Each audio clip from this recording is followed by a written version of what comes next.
लोकसभा चुनाव के साथ भी हो सकते हैं, विधानसभा चुनाव। मुख्यमंत्री ने भी इसके कुछ संकेत दिए, उन्होंने कहा कि हम तैयार हैं अगर होते हैं तो। कांग्रेस कैसे देख रही है इसको, कितना तैयार है? देखो, निश्चित तौर पे 3 राज्यों के जो चुनाव परिणाम आए हैं वो हमारी उम्मीद और हमारी जो अपेक्षा थी उससे कहीं ना कहीं उसके अनुरूप नहीं आए हैं। भूषण भाई फ्रेम से थोड़ा इधर आ जाओ। लेकिन जहां तक हरियाणा की बात है, हरियाणा में चुनाव लोकसभा के साथ होंगे, लोकसभा से अलग होंगे। बीजेपी के जो मुख्यमंत्री हैं या गठबंधन के जो मुख्यमंत्री हैं वो ही हमेशा इस बात की चर्चा शुरू करते हैं और इसी बात की चर्चा को अपने आप ही समाप्त कर देते हैं।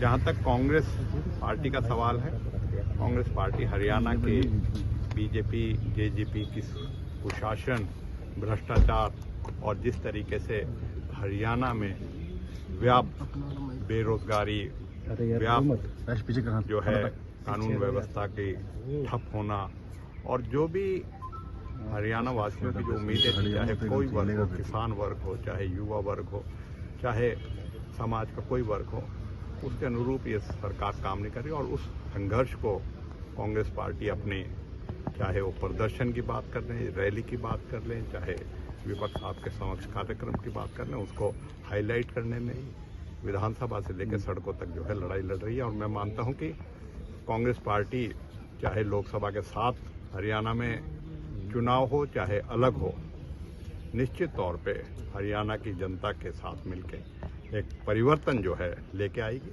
और पिछली बार की तरह जो भ्रमित करके मीडिया में 75 पार का नारा देके और जिस तरीके से बहुमत से दूर रही थी और बहुमत को जो है प्राप्त किया वो आपके सामने है।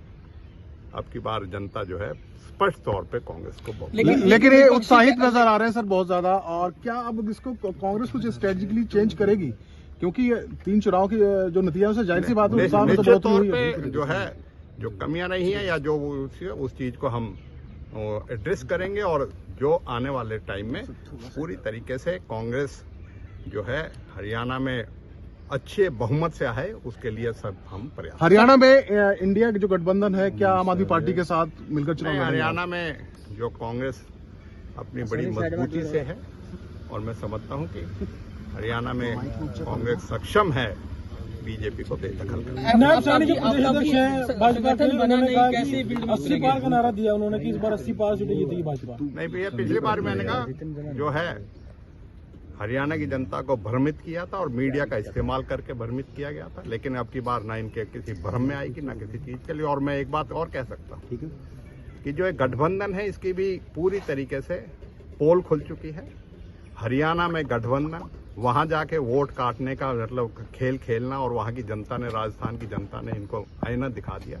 मैं समझता हूं कि जो ये इन्होंने हरियाणा में गठबंधन ना करके एक तरीके से अपना लूट बंधन जो किया था बीजेपी जजपा ने, इसका भी जनता जवाब देगी। और आने वाले समय में इसके गठबंधन को पूरे इसकी चीज के लिए हरियाणा जनता की जनता जो है इससे जवाब मांगेगी। जब आपको बहुमत नहीं था तो क्यों आपने इस तरीके से गठबंधन करके और हरियाणा की जनता को लूटने का, उसको भ्रष्ट सरकार देने का और कुशासन देने का काम किया। सर, संगठन बना नहीं लेकिन सत्ता पक्ष सवाल उठाते हैं, कैसे आप फील्ड में उतरेंगे? नहीं, हमारे पास संगठन भी है, हमारे पास नेता भी है और बहुत जल्दी जो संगठन की बात है उसका भी जवाब कांग्रेस पार्टी। सर, एक अंतिम सवाल ये था कि आप भी देख रहे हैं कि जो माफ कीजिए जो हेल्थ मिनिस्ट्री है उसको लेकर जो विवाद चल रहा है अनिल विज और मुख्यमंत्री कार्यालय के बीच में, 2 महीने इसको हो चुके हैं, अभी तक सुलझा नहीं है सर। और इसमें कई फाइलें पेंडिंग पड़ी है, कामकाज प्रभावित हो रहा है। और आगे सत्र भी आ रहा है सर। मैं ये कहूंगा कि बीजेपी सरकार में जो मंत्री हैं और जो सरकार है ना,